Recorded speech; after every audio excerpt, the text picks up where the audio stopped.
What's up, you guys? How y'all doing? So, I've been kind of delaying my recap of Anaheim 2, basically because I didn't get to see the 250 main, but I pretty much know who won and how the top three ended up with I'm going to talk about that first just to get it out of the way. But before I do that, guys, remember, subscribe if you think that I'm worth listening to, and that's just good enough for me. So, anyway, guys, subscribe. Let's get into this. Here comes my banner for the 250s. Haiden Deegan wins. Julien Beaumer should have more fight. I put that second one in there because I did see the heat race and what happened to Haiden. And when Haiden Deegan went in on Julien Beaumer in that left-hand turn, just got me thinking that why didn't Beaumer just fight to keep the lead? Because then that could have made things much more difficult for Deegan.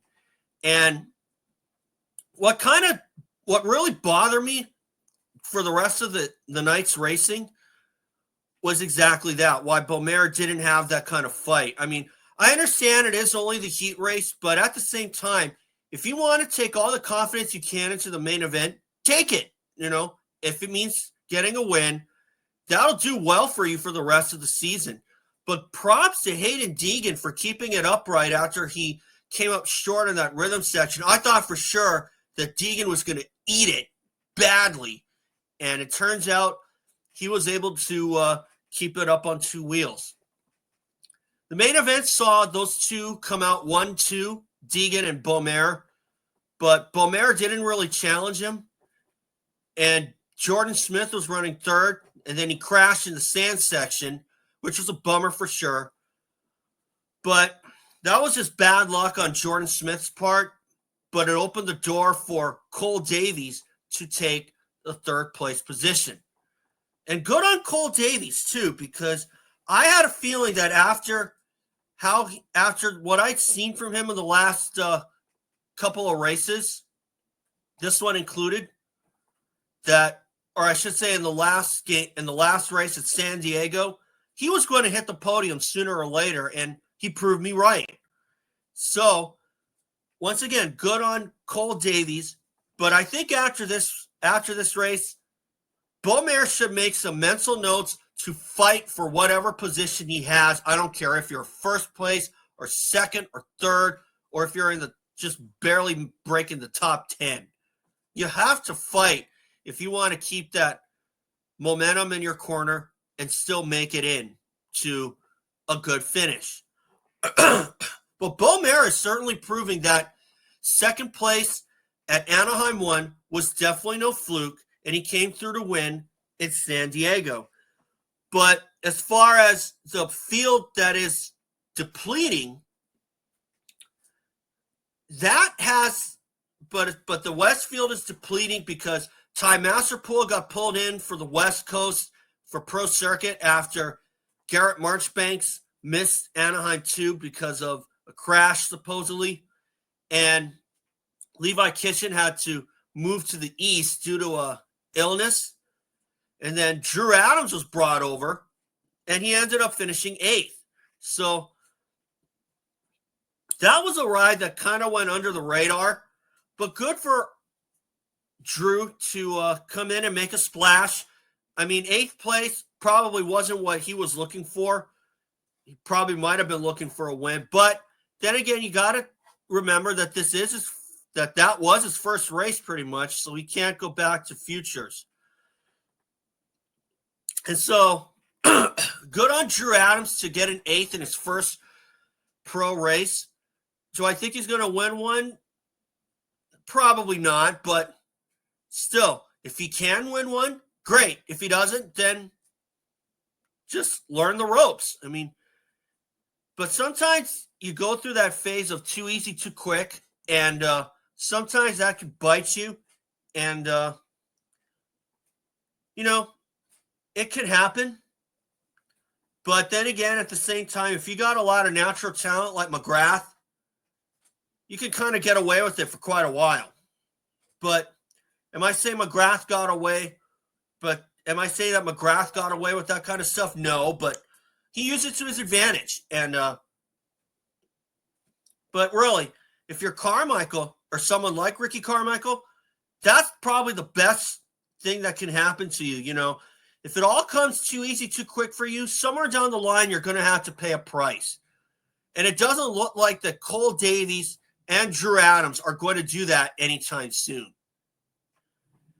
Now for the 450s. This one I definitely saw from start to finish. And as you can see my banner here, Jett Lawrence makes a big statement.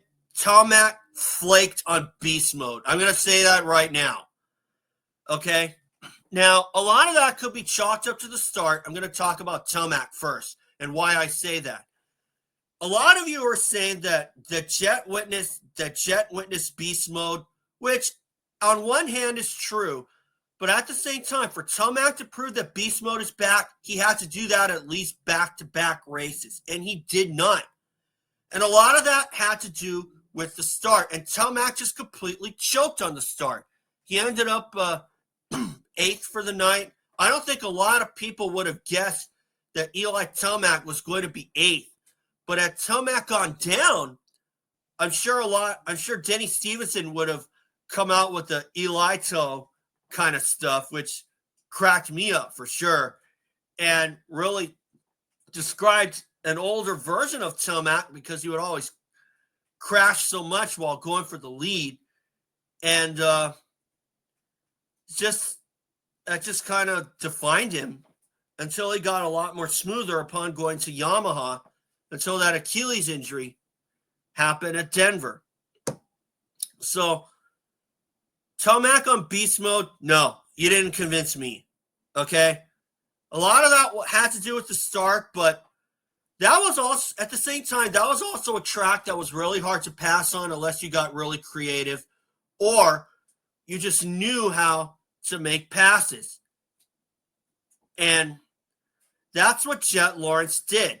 He caught Jason Anderson, led the race. He caught Anderson with his pants down and then passed him just before the second whoop section.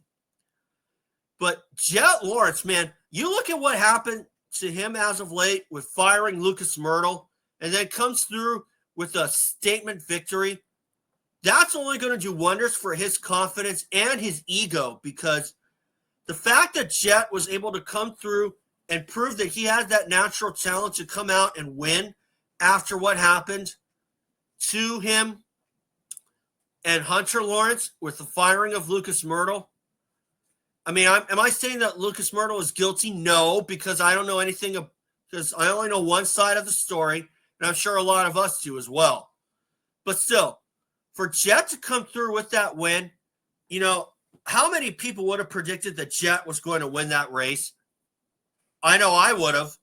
But then again, that kind of reminds you a little bit of what happened to Grant Langston in 2005 at Southwick in the 125 class at the time. Because Langston had that foot ankle injury after the first round at Hangtown. He got carted off at Mount Morris for no points on the day, and he came back to win at Southwick with a 2-1. So that kind of reminded me a little bit of that, except Jett Lawrence wasn't fighting an injury. So if Jett can put in those kinds of performances after going through the kind of adversity that he did, then good on him.